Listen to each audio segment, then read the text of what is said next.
Welcome to Sticks and Stones. I got a great show lined up today. We're just going to dive right on in. I'm pairing Redbreast, 12-year-old, single pot still Irish whiskey with the last in the Micallef line I've got going here. This is the Torcedores. I hope that's pronounced right. Torcedores. Torcedores, I think. This is the last one in this series for me. So we're going to go out with a bang. I think it's going to be a great one. We'll go ahead and jump right on into the spirit. As I said, this is Redbreast, 12-year-old, single pot still Irish whiskey. It is a product of Ireland, naturally. 40% alcohol by volume, so 80 proof, kind of a mellow spirit. It is from the Middleton distillery and is matured in ex-bourbon barrel and Oloroso sherry casks, which should give it some really great fruitiness. Now, the mash bill is all barley, malted and unmalted, and it is the kind of the traditional single pot still mash bill. There's no corn or rye in it. Let's go ahead and glass some up. Smells delicious. It looks delicious. All right, it took me a few minutes to get on. I had some technical difficulties with the little thing that you pull the top foil off with. It broke, and I was like trying with my cutter on my lighter. I had to get my keys out. Yeah, it was a mess. Anyway, on to the spirit. As you can see, it is just a beautiful, beautiful golden color. It's a nice kind of middle of the road. It's not really light, but it's not a real super deep. But it's just got some wonderful golden hues to it. And you can probably see it's got some really great legs on the glass as you swirl it on the nose.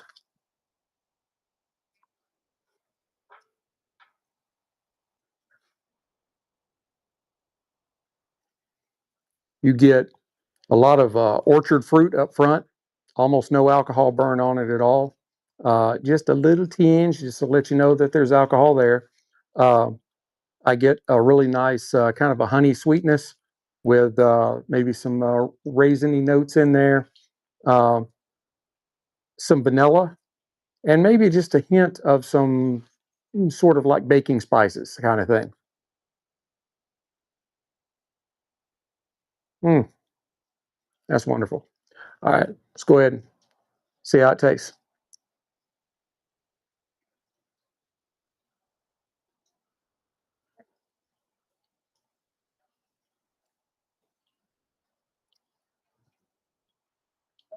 Folks, that's a wonderful spirit. Wow. Um, on the palate, you do get a lot of the same kind of notes that you picked up in the aroma. You get like baked apples and pears with some nice baking spices in there, like pears or apples baked in cinnamon and nutmeg, that kind of thing. It's got a real kind of honeyed maltiness to it. Um, and there a little bit of toasted oak. There's some raisins and maybe figs. Uh, as I said, there's a little bit of light kind of baking spice in there, and then there's a nice creamy vanilla with just a touch of pepper on it. The body is silky and gentle, a little bit oily. The finish is long. It's warming. You get a lot of dried fruit and some soft spices. This is probably one of the best Irish whiskeys that I've ever tried. I'd have to go back and sample all the other ones, but I think I'm pretty safe in saying that.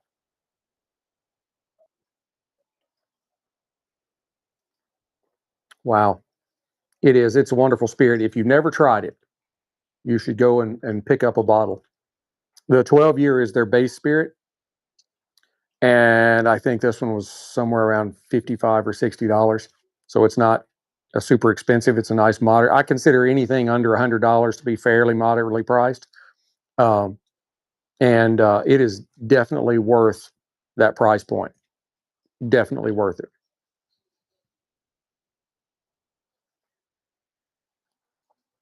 The combination of the malted and unmalted barley is really what gives Redbreast. It's got kind of signature creamy texture with just a slight spicy grain character to it. But then the sherry cask influences, they add layers of the dried fruit richness without overwhelming the spirit's kind of natural orchard fruit core. So I think that's where a lot of the kind of the raisins and figgies kind of things is coming from, is from the sherry cask aging. And true to Irish whiskey, you get more of the like the apples and the pears, and that's natural in the spirit. And then you add in the what it draws from that Oloroso sherry aging.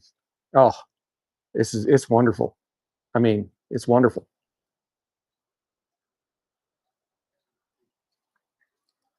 All right, but we do more than just review spirits here. We review cigars too. We put them together. I think I'm one of the only ones that does this, or at least is as good at it as I am. Yeah. All right. The Micallef Torcedor. The one thing I really can't figure out is the whole left-right thing. I always screw that up.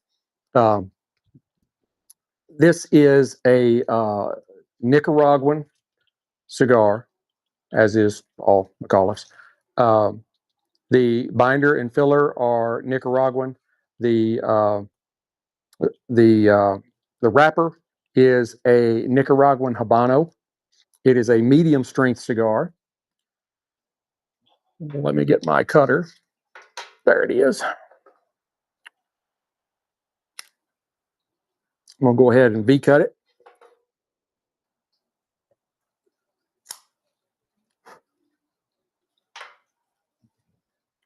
Wonderful V cut. That is my preferred cut. A lot of like cigar aficionados love the guillotine. I'm not a big guillotine fan, although I do have one out here. I typically either V cut or punch. Uh, I may guillotine a torpedo, but usually if it's got the rounded heel, I just V cut it. All right, on the nose,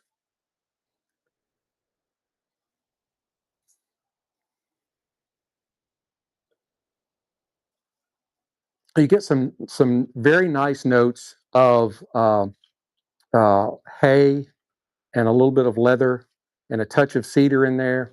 There's not any really overwhelming aromas coming off the nose.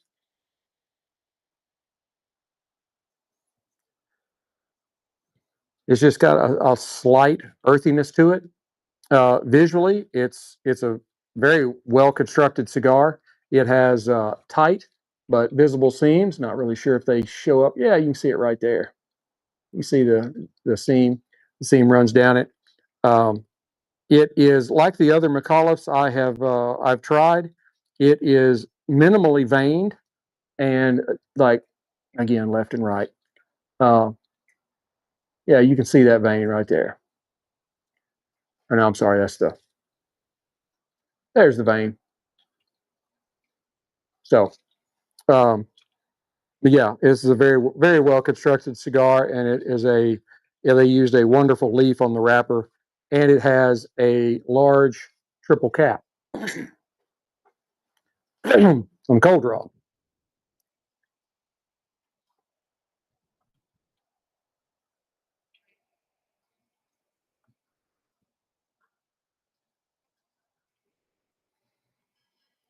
The cold draw, I get some nice notes of leather and cedar, uh, kind of odd for a Nicaraguan. I'm not picking up any spice on the cold draw like pepper.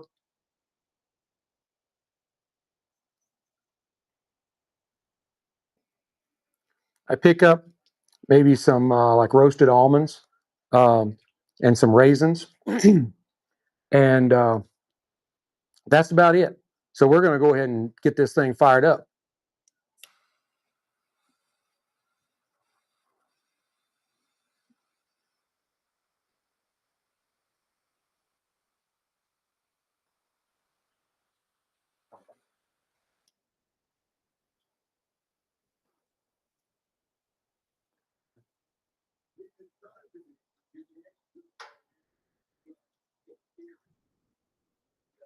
I got a little basketball, college basketball going on here in the background too.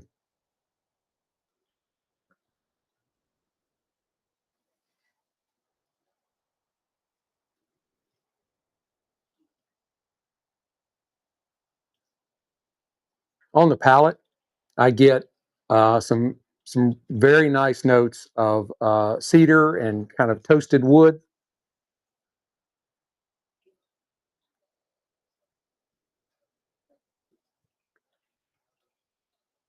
Some fresh roasted nuts, not any particular nuts, just kind of that roasted nuttiness.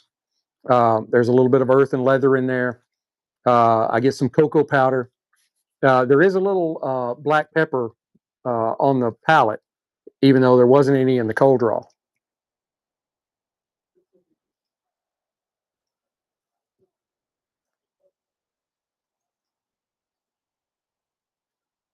I'm also picking up some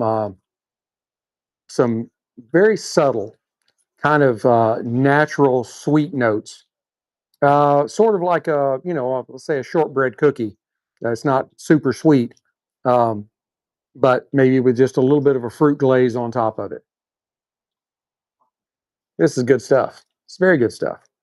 Um, I think it's kind of medium strength and balanced.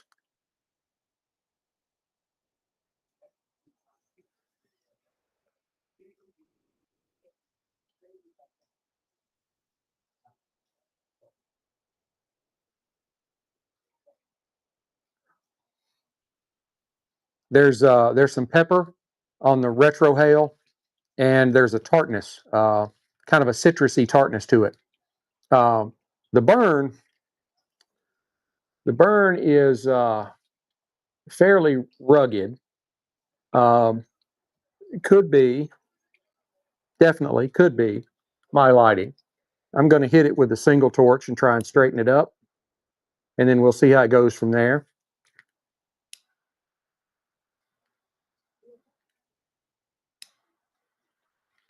Okay.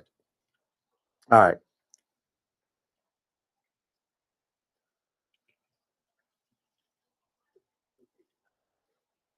Um, the Torcedor line really kind of honors the craftsmanship, the traditional rollers, while delivering a very approachable uh, kind of Nicaraguan character.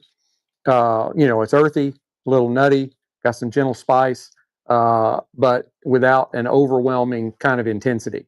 So it's a very good cigar, and I would think definitely, as with every one of the Micallef line that I've tried, I think that they're very great go-to like daily smokes. Um, haven't like you know blown my hat off, but very good and very affordable. And more can you ask? Now let's try them together.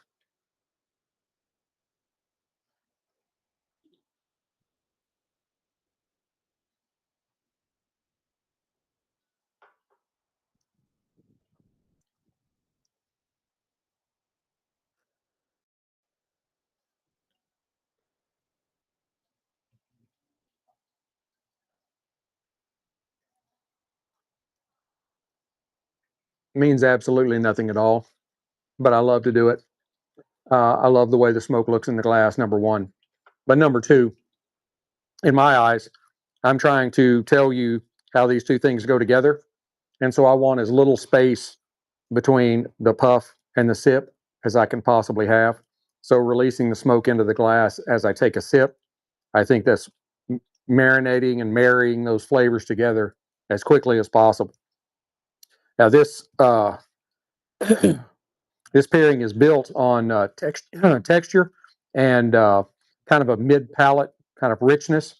The creamy weight from the unmalted barley and the Redbreast kind of smooths the cigar's more like earthy backbone, while the sherry sweetness enhances the cocoa and the roasted nut notes in the cigar.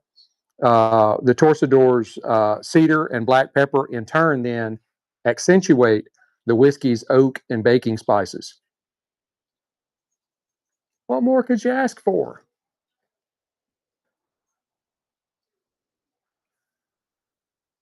I see I've got double digit people watching. I should have double digit hearts on there too. Everybody hit that like button. I like to see that like button light up.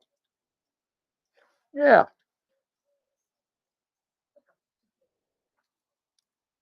All right. Business.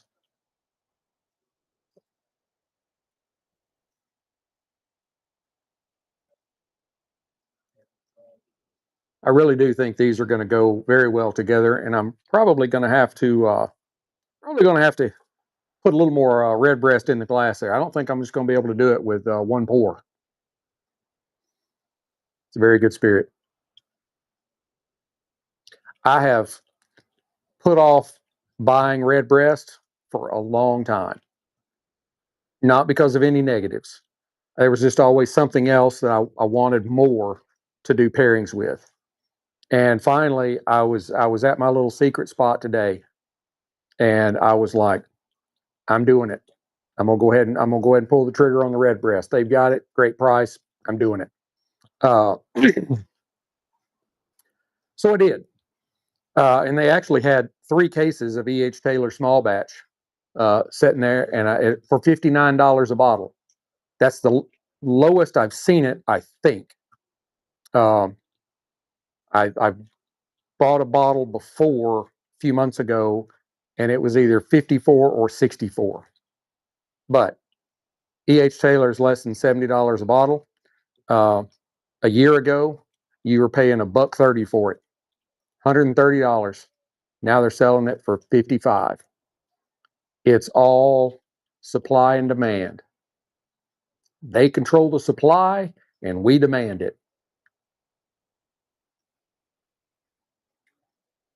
The the whiskey inventory overall is starting to loosen up.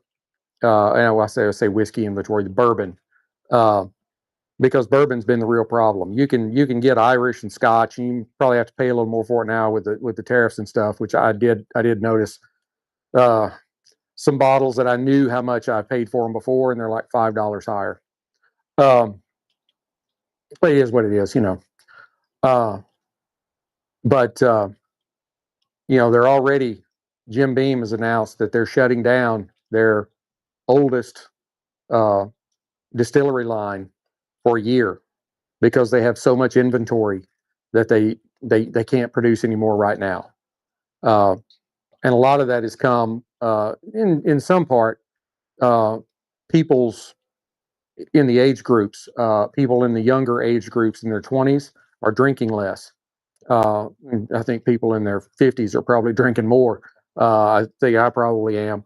But and then on top of that, for the bourbon industry, it's here in Kentucky, um, Canada is a big buyer. And the Canucks up there they have had it with America, and they don't even have bourbon on the shelf. They're buying Canadian whiskey,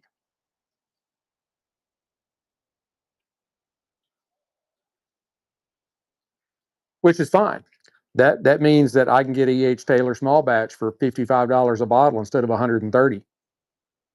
You got to take your wins where you can, right?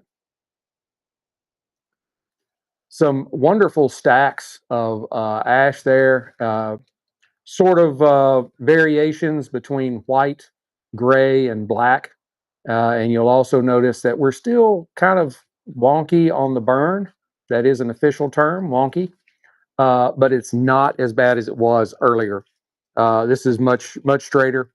And this may be one of those, it could be just the cigar itself, or it could be this particular line that, it might burn a little off. But I I do not have. I see the other reviewers. They'll be like, "Oh yeah, this is a razor straight burn line." This product was grown in nature. How did it become razor straight? I don't think so. I think it's got a little. You're just calling it razor straight. I understand that.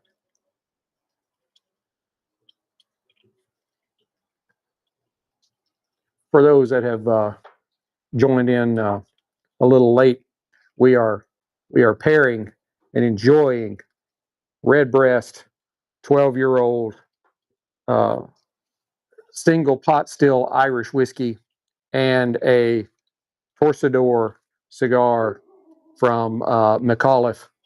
These are some really good cigars. Dogs. There's always dogs barking. We're going to sell this house in a couple of years. We're going to move the No Shoes Bar and Grill out in the country. And we're going to have a few acres, so there ain't no dogs barking except our own.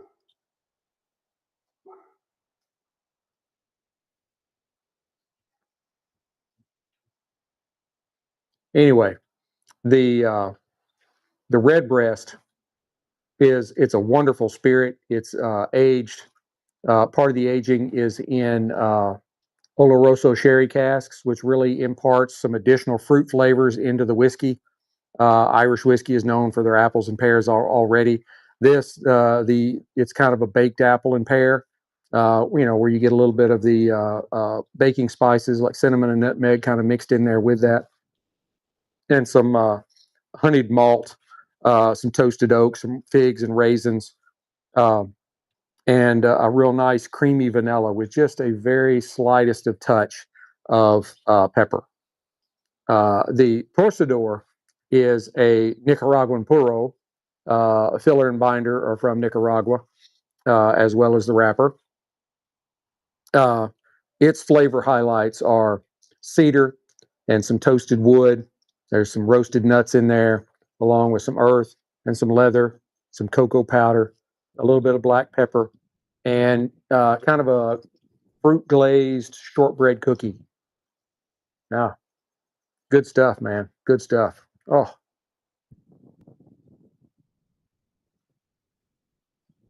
now this is both of these together. It's a very balanced medium strength.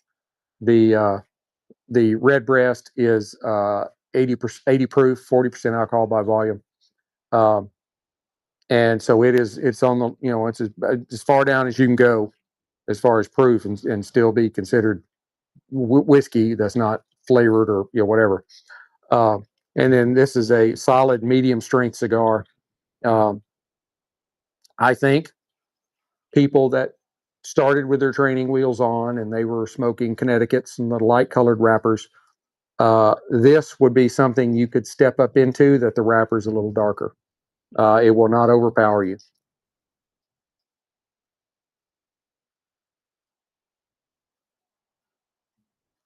And we're getting close here to the halfway mark. We're gonna get there. I'm gonna hold on until the halfway mark, and I'll let y'all go.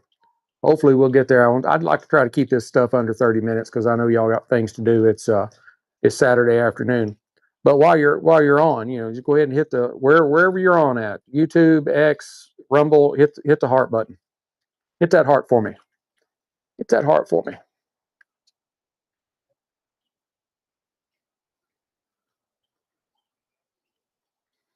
Um, but yeah, well, I went to a couple of different stores today, and yeah, I knew I could find the Redbreast. It's easily available. Uh, but I always just look for something else. Is there something else I can get? Something I haven't had yet? Something I'd like to pair? Whatever. And the first place I went, they had the Redbreast, and I wandered through, and I just didn't really see anything that like tripped my trigger. So I went to my little secret spot because they always have stuff in there that like nobody else has. It amazingly, I was shocked because I've never seen this varying uh, different bottles from E.H. Taylor. But in my secret spot, of course, this was in the glass case where all the dollars you spend put tickets into the raffle, and they draw it out, and then you have the opportunity to buy this bottle. They had, I think, 6 different bottles of E.H. Taylor. They had a 15-year-old, which I've never seen. Didn't know they had that. Um, and then they had the small batch, single barrel, the rye, and they may have even had a 12-year. But yeah, there were 6 different bottles in there. They had basically all the Weller line: the 12-year, the full proof, the orange label, the white label, some of them, I don't know, it's one of them that's like CYOB or something like that. I don't know. It's all ones that my pocketbook ain't gonna be buying them anytime soon. But yeah, he's one of those places that they will take anything that the distributors give them, and in exchange for that, they get some of the really good stuff. A lot of liquor stores, they're like, no, we don't want this. No, don't, no, we're not going to sell that. He's just like, bring it all in here. Bring it all in. A lot of things that people don't really realize about how the business works.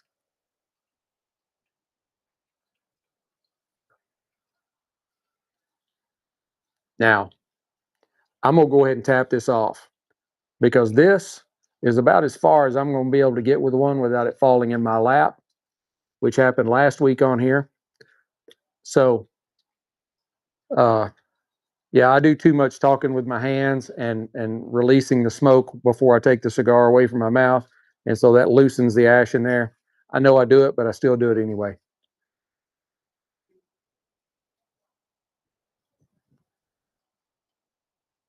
Yeah. All right.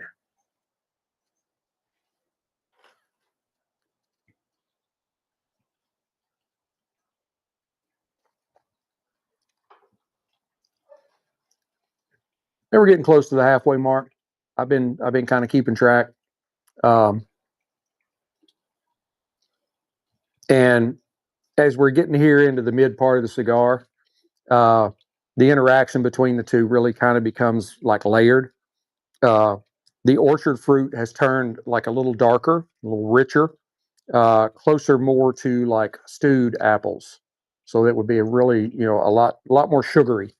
Um, the cocoa has evolved like more towards like chocolate milk, a little richer, more sugar in it, that kind of thing.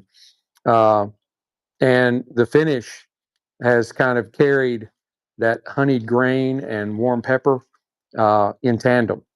Um, I think that, you know, overall, this pairing, the orchard fruit and the cocoa, as you're getting down towards closer to the end of the smoke, it's going to really kind of equate to like chocolate covered cherries. Um, that honeyed barley, along with the roasted nuts, is going to be, it's like a kind of a praline, kind of praline sweetness. I love like praline pecans and stuff like that. Oh, love that. I just have to stay away from it because it loves me too. I can sit down and eat an entire can in one sitting. Can't do that. I've lost about 55 pounds, and I've had it off for over a year, trying to keep it that way. Want to be around a while. Promised my wife 50 good years. We still got about 40 more to go. Uh, and the creamy mouthfeel in both of these offerings uh, really complements the kind of um, medium bodied smoke things kind of blending together and just creating a nice, like, soft palate for you to rest on as you sip and smoke.